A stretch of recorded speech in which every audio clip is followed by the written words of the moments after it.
4 വർഷത്തിന് ശേഷം നമ്മുടെ തെരഞ്ഞെടുപ്പ് പടിവാദത്തിൽ എത്തിയപ്പോൾ ഈ നിയമം നടപ്പാക്കാനുള്ള ചട്ടങ്ങൾ കൊണ്ടുപോകും. ചട്ടങ്ങളെ മതനിരപേക്ഷതയുടെ ഭാഗമായി നിൽക്കുന്ന എല്ലാവരും ശക്തമായിരുന്നു. കോൺഗ്രസിന്റെ ശബ്ദം ആരെങ്കിലും കേട്ടോ? കോൺഗ്രസ് പ്രസിഡന്റിനോട് മാധ്യമപ്രവർത്തകര് സന്ധ്യാസമയം കഴിഞ്ഞപ്പോൾ ചോദിക്കുക, എന്താണ് ചട്ടങ്ങളെ പറ്റി നിങ്ങളുടെ അഭിപ്രായം? എന്താ പറഞ്ഞ മറുപടി? ഞാൻ രാത്രി ആലോചിച്ച് പറയാം. എന്തൊരു പരിഹാസ്യമായ ഉത്തരവാണ് നോക്കണം. എന്തുകൊണ്ടാണ് കോൺഗ്രസിന് ശബ്ദമില്ലാത്തത് ഇക്കാര്യത്തിൽ? രാഹുൽ ഗാന്ധിക്ക് പരാതി, അദ്ദേഹത്തെ ഞങ്ങൾ വിമർശിക്കുന്നു. രാഹുൽ ഗാന്ധി, നിങ്ങളുടെ പേര് ഞങ്ങൾ പറഞ്ഞത് ഇവിടെയാണ്, അത് വീണ്ടും ആവർത്തിക്കാം. രാഹുൽ ഗാന്ധി രാജ്യത്തൊരു യാത്ര നടത്തും ഈ ഘട്ടത്തിലാണ്. ആ യാത്രയിൽ ലോകത്തുള്ള പ്രശ്നങ്ങളും രാജ്യത്തുള്ള പ്രശ്നങ്ങളും സകലതും അദ്ദേഹം പ്രതികരിക്കുന്നു. എന്നാൽ ഈ ഒരു കാര്യത്തിൽ മാത്രം പ്രതികരണമില്ല. പൗരത്വ നിയമ ഭേദഗതി ഒരക്ഷരം സംസാരിക്കുന്നില്ല. എന്താണ് അങ്ങനെ വന്നത്?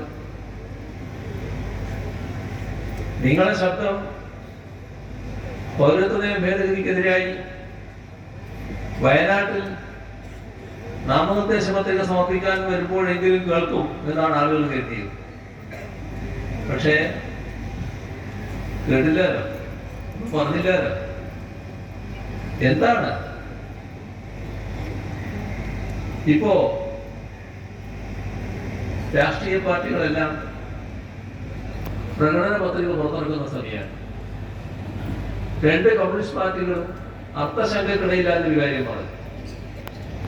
അവരവരുടെ പ്രകടന പത്രിക പൗരത്വ നിയമ ഭേദഗതി റദ്ദു ചെയ്യും.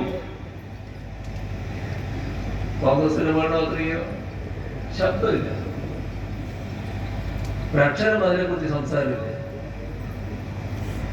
അതിനെക്കുറിച്ചൊന്നും പറഞ്ഞില്ല എന്ന വിമർശനം ഞങ്ങൾ ഉന്നയിക്കുന്നു.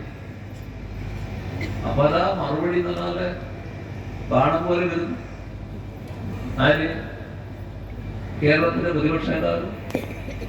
എന്താണ് ഈ പറയുന്നത്? ഞങ്ങളുടെ പ്രകടന പത്രിക വായിക്കാതെ ഇങ്ങനെ പറയലാണോ? പ്രകടന പത്രികയുടെ ഇത്രാമത്തെ പേജ് നോക്കൂ, ഇത്രാമത്തെ ഖണ്ഡിക നോക്കൂ. ഞങ്ങൾ കൃത്യമായി പറഞ്ഞിരിക്കല്ലേ, അത് വായിക്കാതെയല്ലേ ഇങ്ങനെ പറഞ്ഞത്. അപ്പോ മലയാള മനോരമ കൂട്ടില് പിറ്റേ ദിവസത്തെ മലയാള മനോരമ പത്രം ബാനർ ഹെഡിങ് ഫ്രണ്ട് പേജ് ഈ പറഞ്ഞ കാര്യങ്ങളൊക്കെ അത് വായിച്ചില്ല, പേജ് നോക്കിയില്ല, ഹെഡിങ് നോക്കിയില്ല എന്നൊക്കെ.